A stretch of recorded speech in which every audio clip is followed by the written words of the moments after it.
à toutes et à tous, je suis heureuse de vous retrouver pour un nouvel épisode chez vous. Chez vous, toute cette semaine, c'est à Guingamp. Alors, il ne fait pas très beau aujourd'hui, je n'avais pas prévu de vous parler de l'eau qui tombe du ciel, mais plutôt de l'eau qui coule ici sous nos pieds.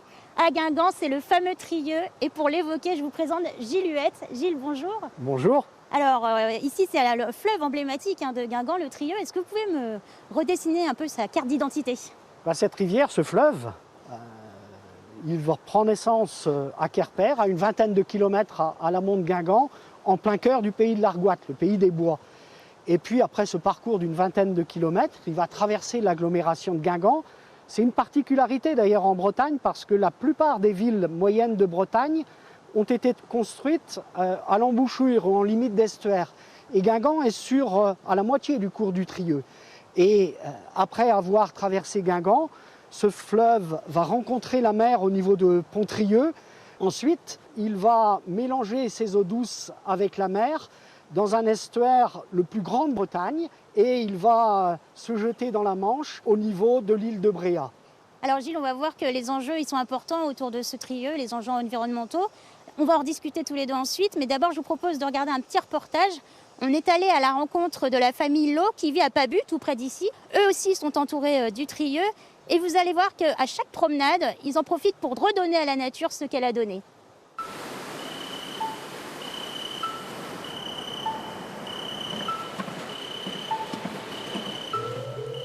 Pour Jonathan, Margaret et leurs enfants, c'est l'heure de partir en balade.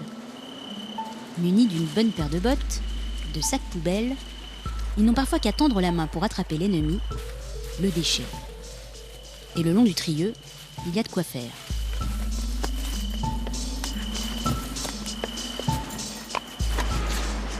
Alors il faut bien chercher les enfants parce qu'il est parti le plastique. En fait, c'est le moment dans l'année qu'on voit tous les déchets parce que le printemps, quand les feuilles sont là, on voit rien.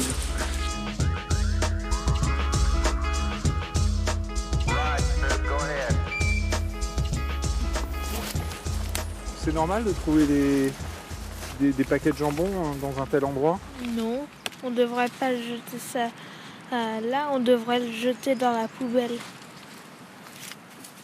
Ça rend vraiment une grande satisfaction quand on ramasse les déchets parce que la nature c'est magnifique et de rendre quelque chose, d'aider la nature, c'est vraiment un truc super. Tout le monde peut le faire, ça coûte rien et ça donne un thème pour la promenade. Ah, mais ça je vais garder. Merci. Pour les cidres, c'est pas mal ça. Après 1 heure de marche, l'heure est au bilan.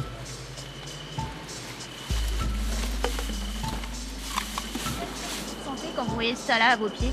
Quand je vois ça, je pense de qu'est-ce qu'on laisse pour nos enfants et nos petits-enfants. Parce que tout ça, ça va descendre jusqu'à la mer. Et puis ça va se casser en petits morceaux, être mangé par le plancton, par les poissons. Et puis ça va revenir sur nos assiettes. Donc quand on voit un bouteille comme ça, on mange l'équivalent de ça toutes les 5-6 semaines. Juste à côté, Jonathan nous montre un autre tas, celui de sa récolte pour toute l'année 2020.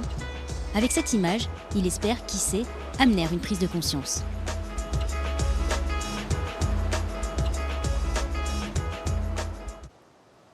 Gilles, on l'a vu, l'équilibre entre la nature et les humains, c'est toujours parfois compliqué. Et vous le savez très bien puisque vous êtes bénévole à l'association Eau et Rivières.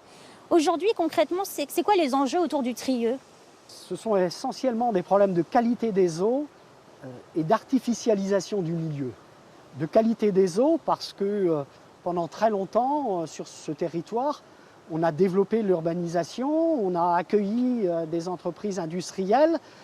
Et puis, les réseaux d'assainissement, les stations d'épuration, on ne les a pas modernisés suffisamment. Et on a donc un décalage aujourd'hui entre la pollution qui est émise par les habitants, par les agglomérations, par les entreprises, et puis la capacité de traitement des réseaux d'assainissement et des stations d'épuration. Et le deuxième enjeu, c'est celui de la prise en compte du dérèglement climatique.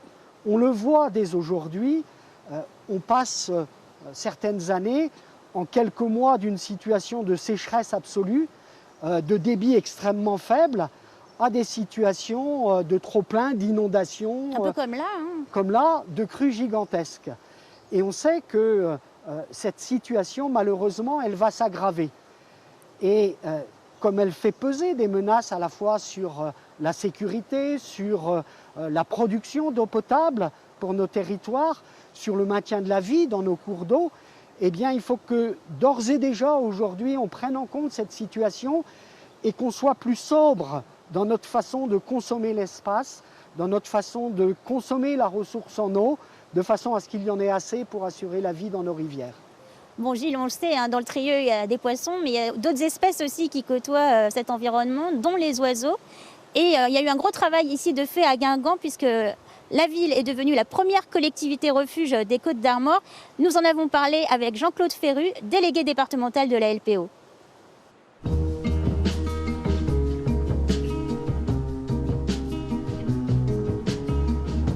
Jean-Claude Ferru, bonjour, vous êtes délégué départemental des Côtes d'Armor pour la LPO, la Ligue de la protection des oiseaux. Ici, c'est la première collectivité refuge du département. Oui, Guingamp a adhéré au concept des collectivités en refuge. C'est une convention avec la LPO sur 5 ans.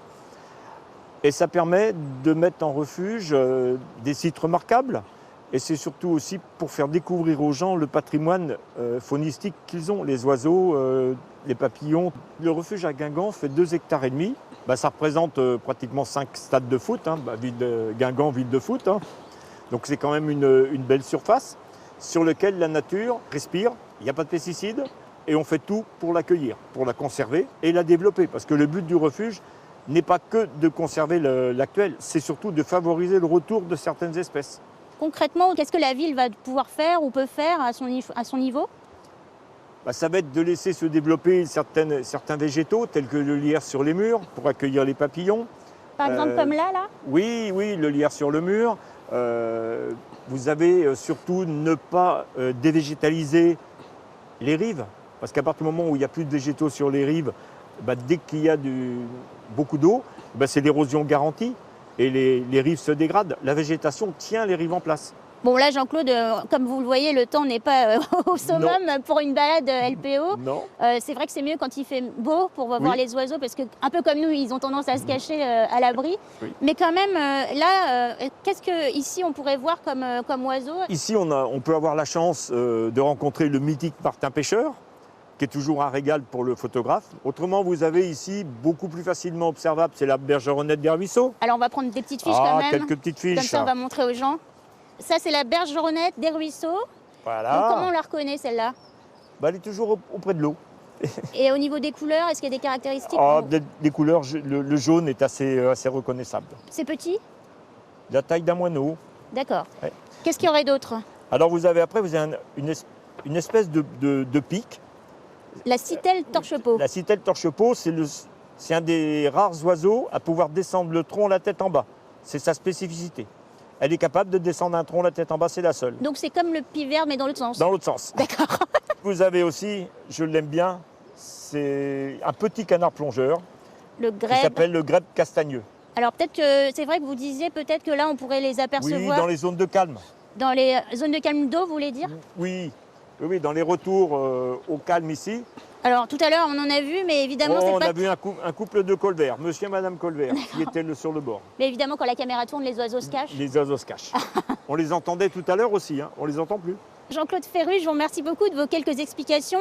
Je vous propose de regarder une archive de 1997 qui montrait un relâché de tacons. Ce sont des jeunes saumons et c'est une espèce emblématique du Trieux. Dans la main de Christophe, les jeunes saumons frétillent. C'est l'heure des adieux. Dans quelques instants, ils seront lâchés dans la rivière. À 6 mois, ils ne dépassent guère 5 cm et pèsent à peine 2 grammes. Mais Christophe est confiant. Les parents de ces saumons ont été pêchés dans le Trieux. La débrouillardise est donc inscrite dans leur gène. Ils ont déjà un avantage par rapport aux poissons sauvages, c'est qu'ils ont eu à manger pendant 6 mois. Et théoriquement, ils sont beaucoup plus forts que ceux qu'on trouve actuellement dans le milieu naturel sauvage. Et ils ont suffisamment de réserves maintenant pour survivre et s'adapter au milieu naturel. Avant le grand plongeon, les petits poissons embarquent quelques minutes. Sœur Saumon a des exigences, il sera déposé au fil de l'eau, mais dans des zones tout confort.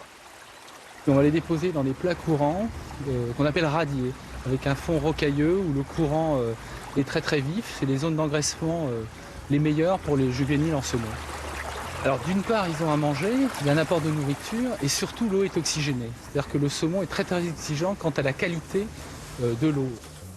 Ensuite, la vie suivra son cours. S'il échappe aux oiseaux, aux brochets, à la pollution, petit poisson deviendra grand. Lorsqu'il aura atteint 25 cm, il changera de nom et de couleur. Il sera smolt et pourra envisager l'aventure vers l'océan. Et c'est donc dans la période de cette fameuse livrée argentée, de cette dévalaison des smolts, que les poissons mémorisent donc leur rivière natale par l'odeur, ensuite vont en mer et reviennent, et donc on retrouve nos saumons. Tous les poissons ont été marqués pour permettre un suivi de l'opération. Aujourd'hui, 25 000 tacons ont été déversés. 5% reviendront peut-être du grand voyage. Dans la nature, il faut savoir que nous, si on obtient 80% de réussite par rapport à la reproduction, dans la nature, bien souvent, c'est à peine 1%. Donc c'est quand même encourageant. Aujourd'hui, 70% des saumons pêchés dans le Trieux sont issus de ces lâchers. Un chiffre qui est à la fois source de joie et d'interrogation. Que se passerait-il si on arrêtait le repeuplement? Nul ne saurait le dire. Une partie de la réponse tient dans l'envie de vivre de ce jeune tacon qui part, une autre dans l'attitude des hommes qui sauront ou non préserver la rivière. Gilles, ce reportage il date de 1997, c'est un relâché de tacons, donc c'est des jeunes saumons. C'est une espèce emblématique du Trieux, c'est un indicateur? C'est un indicateur de la bonne santé de la rivière, ou de la mauvaise. Et c'est pour cette raison que, à la fin des années 90, compte tenu que le nombre d'individus, le nombre de saumons était très faible dans le Trieux et l'espèce menaçait de disparaître, que nous avons engagé ce plan de restauration. On a fait cet effort de repeuplement, mais aujourd'hui, le saumon reste dans une situation finalement assez précaire sur ce cours d'eau. Il faudrait renouveler ce genre d'opération, ça se fait encore? Non, il faut surtout restaurer son habitat et restaurer la qualité des milieux dans lesquels il vit, c'est-à-dire l'océan, mais aussi la rivière. Je vous remercie beaucoup Gilles pour toutes vos explications. Je vous annonce la suite du programme sur France 3 Bretagne parce que je dois malheureusement vous laisser. Vous avez rendez-vous soit avec votre édition locale iroise, soit avec votre 7 minutes avant l'actu. À 19h, restez bien avec nous et ne manquez pas votre édition d'information régionale. Je vous dis à demain.